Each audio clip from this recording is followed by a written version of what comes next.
Spooky Lou coming at you with episode 2 of Wrestleroni. So I didn't think we was going to do another episode this soon. But while we're on the subject and all, things are rolling here. So let's just keep the story rolling. You're all ears, so why don't I tell you? So the episode goes up.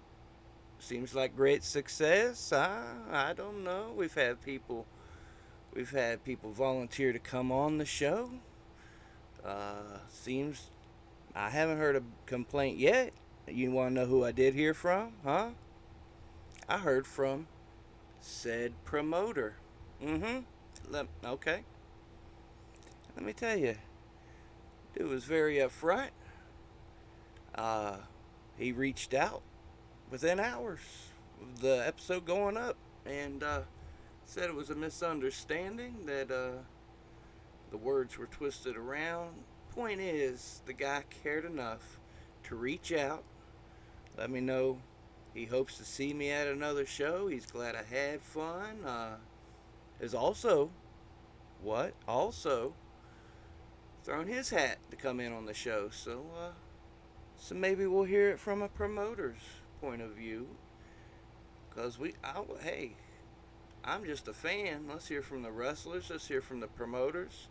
Let's hear from the guy that makes the t-shirts and is damn tired of it because y'all selling all these t-shirts. And y'all buying all these t-shirts. Let's hear from everybody that contributes to professional wrestling. Episode 1, we was talking about positivity. That's not going to be an episode 1 thing. Let's just keep that rolling. Let's just keep it positive.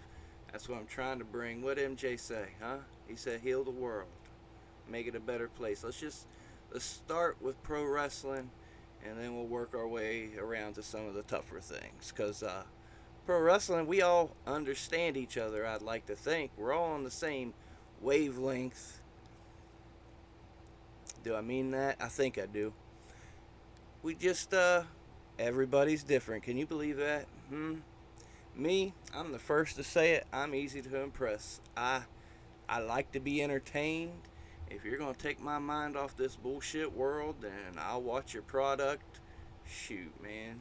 Check my Twitter and listen to me rave about feds you never heard of, and then go check that fed out, and you'll say, Spooky Lou was right. There's a little bit of something there. I don't want to pat myself on the back, but I have an eye for things, and I can tell you who's going to pop off and who's not, and I can't tell you who's not because I want everybody to succeed. I don't know what I was trying to say there, but I can see trends coming. And again, who the fuck am I? Here we go with the ego shit. Again, I'm a fan starting a wrestling podcast so we can talk about wrestling. While we're at it, early in the episode, let's shout out some great homies on Twitter, huh? My homie Mark, what? My homie Lo-Fi Ghost Guy, what? My homie Real Fantastico. Great dudes on the Twitter machine. Stabby8 account, I'm forgetting so many names. I wasn't planning on shouting anybody out, so I'm sorry. I love y'all. Back to Twitter, the wrestling internet community and its toxicity. You just gotta know who to associate with. If somebody's opinion differs and they're loud about it and they want to get on you about it, then just don't follow them, mute them, whatever. And I tell you, my little section of Twitter that I've carved out for myself is a very happy, wonderful place. Now, I'll be the first to admit, there's a few accounts I follow just to see what the hell kind of crazy shit they're going to say. And then I go on by it and I have a laugh about it. I think we're all guilty of that. Does that make me a bad person? If it does, whatever. Pro wrestling, y'all. Professional wrestling. Like I said, if you listen to episode 1, I don't listen to episode 1 before you listen to this one. It was about a promoter accusing me of spying for a wrestler that used to work for said promoter at a wrestling show that I attended over the weekend. And again, I said my piece on that. I keep my piece on that. I name no names. I'm not one for drama. I'm not one for headaches for people. I'm not one for headaches for myself. But I enjoyed a wrestling show. I was accused of being a spy and being ungenuine, as I was being as genuine as I could possibly be. I said my piece. The promoter says, I respect your piece. Here's my piece. We had a short discussion. Episode 2, Water Under the Bridge. That's what we're saying. And I'm going to try to make these episodes longer for you, put some thinking and planning into it, and we can discuss what you want to discuss. You want to discuss Bill Watts UWF? You want to talk about all the great ECW shows I attended, my great ECW memories? You want to hear about Smoky Mountain Wrestling at the Fairmont Armory and the Rock and Roll Express, and Virgil making my friend get popcorn for him and hitting Kevin Sullivan in the head with a snowball, or meeting Public Enemy and pissing them off? I got stories. I got stories about wrestling. And even if I didn't live it, I guarantee you I watched it one way or another. Is that a flex that I've watched like countless hours of wrestling and wasted so much of? My dad hates it. My dad, listen, my dad got into my outbuilding last year. I'm 38 years old. My dad threw away all my damn wrestling tapes that was in my outbuilding. Because everybody that knows me, I'm the wrestling guy.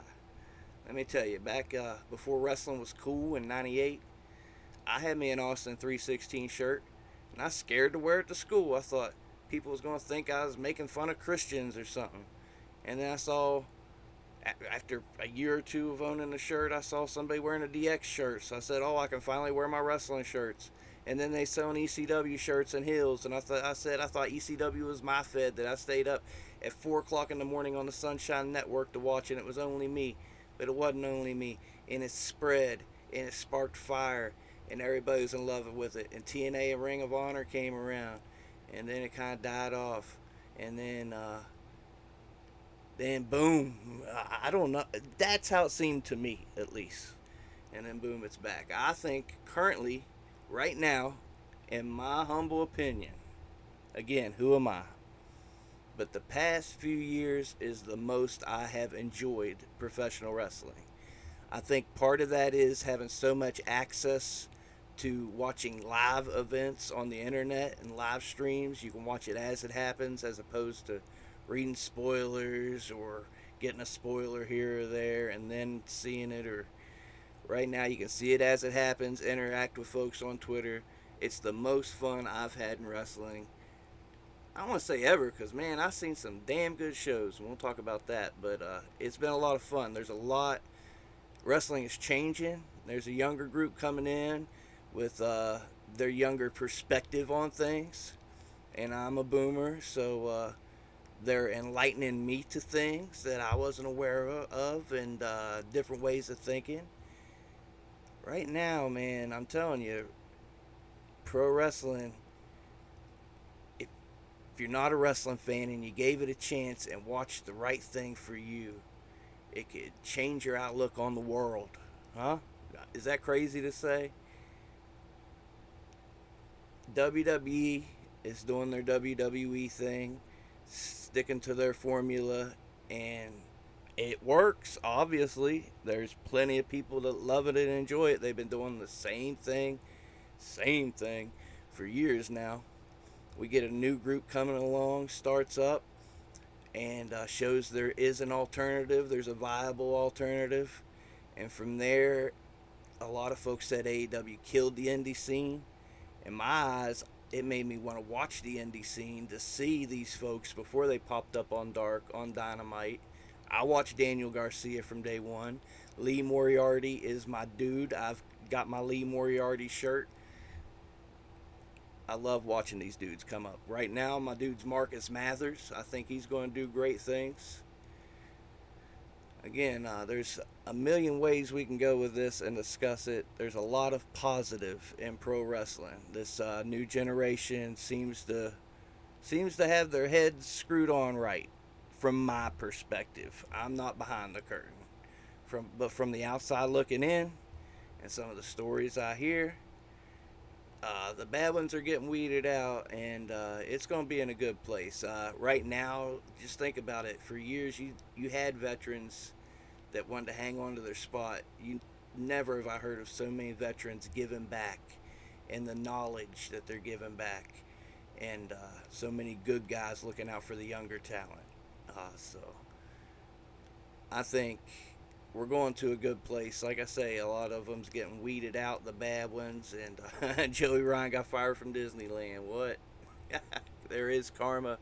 There is your version of a god out there.